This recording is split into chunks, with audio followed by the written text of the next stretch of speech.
All right, another chance to get a little bit closer to finding our Kentucky Derby horse. And every single weekend, it appears we've got some Derby and Oaks preps. So this weekend, we're going to focus only on the Derby prep at Colonial Downs. My rule is this in terms of Derby and Oaks preps.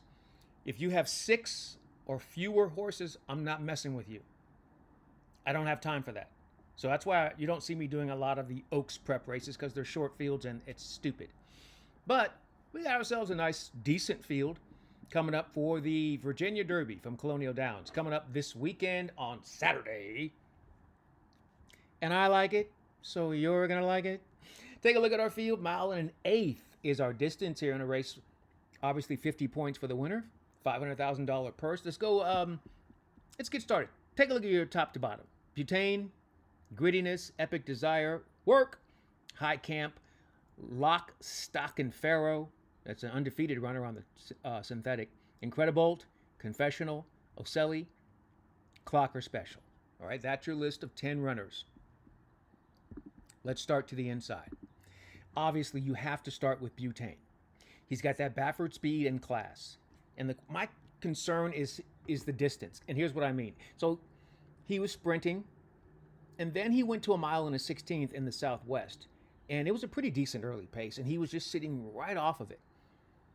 But then when the real running started, he didn't really have anything to offer. So I feel like he's probably going to get the lead here, but I don't know if he can go the 1.125 miles.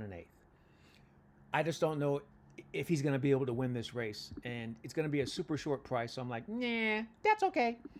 And then there's his Huckleberry is the 5. High Camp is controlling speed. This horse, I think, is quicker than Butane. And it's Johnny. He doesn't mess around. So even if he doesn't get the lead outright, he's going to be right there. He's going to be a huge problem for Butane. Because High Camp is in this race, I'm going to say it, Butane has no shot. No shot to win this race. High Camp is going to ruin everything for him. And then there's this runner.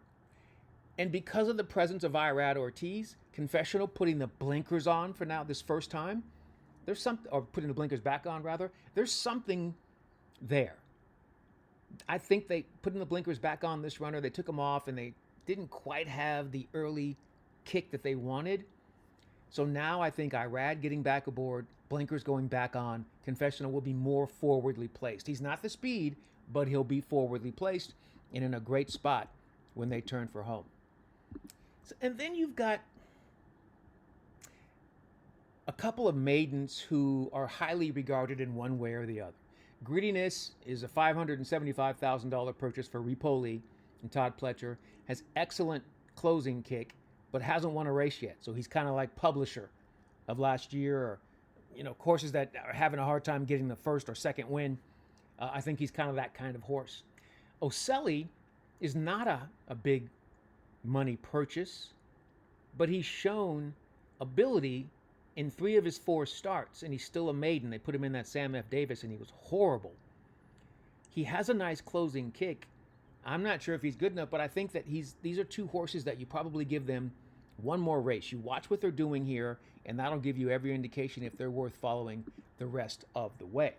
So, we talked about the fact that we also have Lock, Stock, and Pharaoh.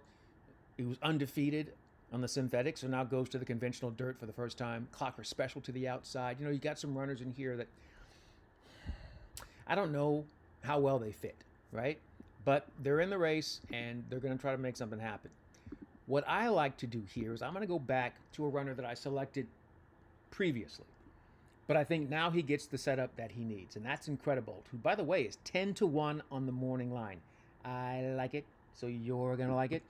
This runner, sort of debut going 6 furlongs, whatever. I just like the fact that if you can split the field in your debut, so a field of 12, he finishes 4th, I'm good with that. They go to a mile for the maiden special weight, pretty easy victory. They go to the Street Sense as a 2-year-old in a grade 3, really wonderful performance there at Churchill. So you take those 2 performances and say, okay, he's a rich strike situation. He's been here before and he likes it, so we're good with that. Now we come off the layoff, Holy Bull, horrible performance. They needed that. Now, second off the layoff, and by the way, if you can read the articles, Incredibolt came right back. He didn't miss any works after that horrible performance in the Holy Bull, and he's been working steady ever since. He has a great turn of foot. I think second off the layoff, and the 1.125 I think is going to fit him perfectly. He won't be too far back. Greediness and Ocelli will be super far back, but he won't. He'll be in what I'd like to think is prime pouncing position. Incredibolt, the number 7 horse in race 9, Saturday, Colonial Downs, 10-1 morning line. That's our pick.